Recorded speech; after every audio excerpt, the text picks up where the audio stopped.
साथियों, आप सभी को मेरा नमस्कार। आज हम लोग क्लास 12 का एक चैप्टर, जिस चैप्टर का नाम है मानव जनन, जिसे इंग्लिश में ह्यूमन रिप्रोडक्शन कहा जाता है, इस चैप्टर को आज हम लोग स्टार्ट करने जा रहे हैं। इस चैप्टर में हम लोग मानव जनन सबसे पहले जानेंगे जनन क्या है। इस चैप्टर में हम लोग क्या क्या चीज़ पढ़ने वाले हैं, तो इस चैप्टर में हम लोग जानेंगे पुरुष जनन तंत्र के बारे में, स्त्री जनन तंत्र के बारे में, युग्मक जनन, आर्तव चक्र, निषेचन एवं अंतरोपण, सगर्भता और का चिकित्सीय समापन। ये सारा जो हमारा एनसीईआरटी में, ये जो हमारा फिर है प्रसव एवं दुग्ध श्रवण, ये हमारा एनसीईआरटी में 7 टॉपिक दिया हुआ है। पुरुष जनन तंत्र, स्त्री जनन तंत्र, युग्मक जनन, आर्तव चक्र, निषेचन एवं अंतरोपण, सगर्भता एवं भ्रूण परिवर्धन, प्रसव एवं दुग्ध श्रवण, यानी कि बहुत ही डिटेल से, बहुत ही विस्तार से इस चैप्टर को हम लोग कंप्लीट करने जा रहे हैं। तो चलिए देर न करते हुए इस चैप्टर को आज हम लोग इंट्रोडक्शन को कंप्लीट करने वाले हैं। चलिए शुरू करते हैं।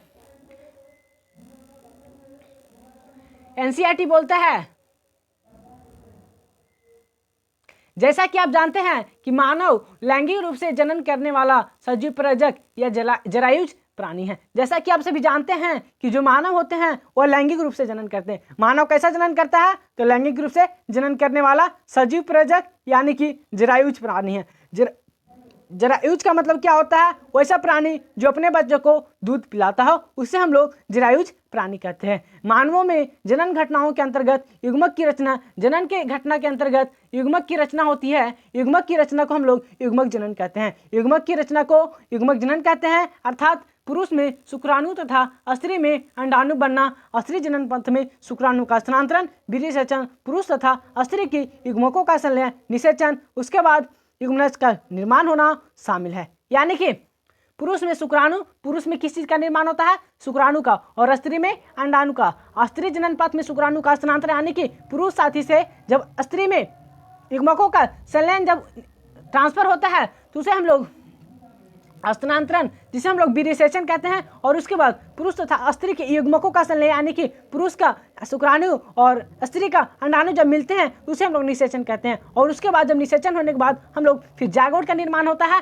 और जायगोट बनने के बाद फिर उसमें कोरक पुटी यानी कि ब्लास्टोसिस्ट की रचना तथा परिवर्धन, और इसका ब्लास्टोसिस्ट की रचना होती है। और ये ब्लास्टोसिस्ट जो होती है वह गर्भाशय की दीवार से चिपक जाता है। जब ये ब्लास्टोसिस्ट गर्भाशय की दीवार से चिपकता है तो उसे हम लोग परिवर्धन कहते हैं। उसे क्या कहा जाता है? परिवर्धन। और इसका गर्भाशय की दीवार से चिपक जाना, और जब वो परिवर्धन होता है, जब वो कोरक यानी कि गर्भाशय की दीवार से चिपक जाता है तो उसे हम लोग अंतरोपण कहते हैं। यानी कि सबसे पहले जो इसका सीरीज है, सबसे पहले हमारे पास शुक्राणु था,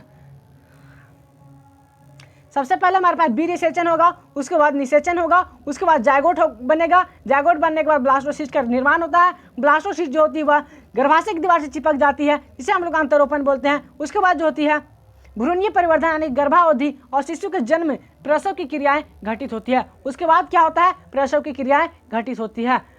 आपने पढ़ा है कि ये जनन की घटनाएं यौनारंभ के पश्चात संपन्न होती है। जनन की घटनाएं कब संपन्न होती है? यौनारंभ। यौनारंभ यानी कि जब लड़का में यह 12 से 14 वर्ष में होता है और लड़कियों में 10 से 12 वर्ष में यौनारंभ प्रारंभ हो जाता है। पुरुष और स्त्री के बीच महत्वपूर्ण रूप से जनन की घटनाएं होती है। जनन घटनाएं किसके किनको बीच में होती है? पुरुष और स्त्रियों के बीच में होती है। उदाहरण के लिए एक वृद्ध पुरुष में भी शुक्राणु बनना जारी रहता है, यानी कि बूढ़ा व्यक्ति में, बूढ़ा पुरुष में भी शुक्राणु का बनना जारी रहता है, लेकिन स्त्रियों में अंडाणु की रचना 50 वर्ष की वायु के लगभग समाप्त हो जाती है। स्त्रियों में जो होती है ये अंडाणु बनना 50 वर्ष की वायु के बाद समाप्त हो जाती है, परंतु पुरुष में ये वृद्ध तक, यानी कि बूढ़ा हो जाने के बाद भी 70-80 वर्ष हो जाने के बाद भी शुक्राणु बनना जारी रहता है।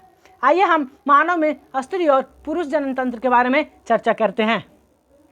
यहाँ पर क्या कह रहा है, फिर से हम लोग शुरू करते हैं। जैसा कि आप जानते हैं कि मानव लैंगिक रूप से जनन करने वाला जीव है, यानी कि जो मनुष्य है वो लैंगिक जनन करने वाला प्राणी है, यानी कि सजीव प्रजक या जरायुज प्राणी है। कैसे प्राणी है? सजीव प्रजक और जरायुज, यानी कि वो अपने बच्चों को जन्म देते हैं। मानव में जनन घटनाओं के अंतर्गत युग्मक की रचना होती है। सबसे पहले युग्मक का रचना होगा, जिसे हम लोग युग्मक जनन कहेंगे। उसके बाद शुक्राणु तथा स्त्री में अंडाणु का बनना, स्त्री जनन पथ में फिर शुक्राणु का स्थानांतरण, सबसे पहले युग्मक जनन, उसके बाद हम लोग विनिषेचन, उसके बाद निषेचन, उसके बाद जायगोट, उसके बाद ब्लास्टोसिस्ट, उसके बाद हम लोग फिर अंतरोपण, उसके बाद फिर गर्भावधि यानी कि प्रसव की सारी घटनाएं होती है।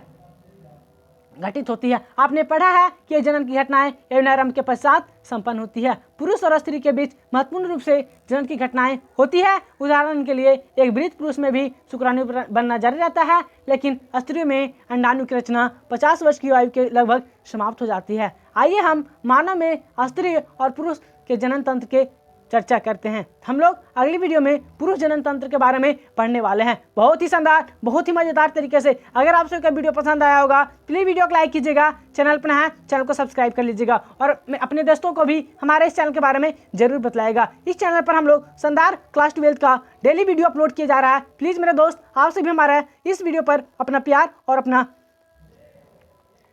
आशीर्वाद दिखलाइएगा। तो मिलते हैं अगली वीडियो में पुरुष जनन तंत्र के बारे में। तो तब तक के लिए जय हिंद, जय भारत, वंदे मातरम।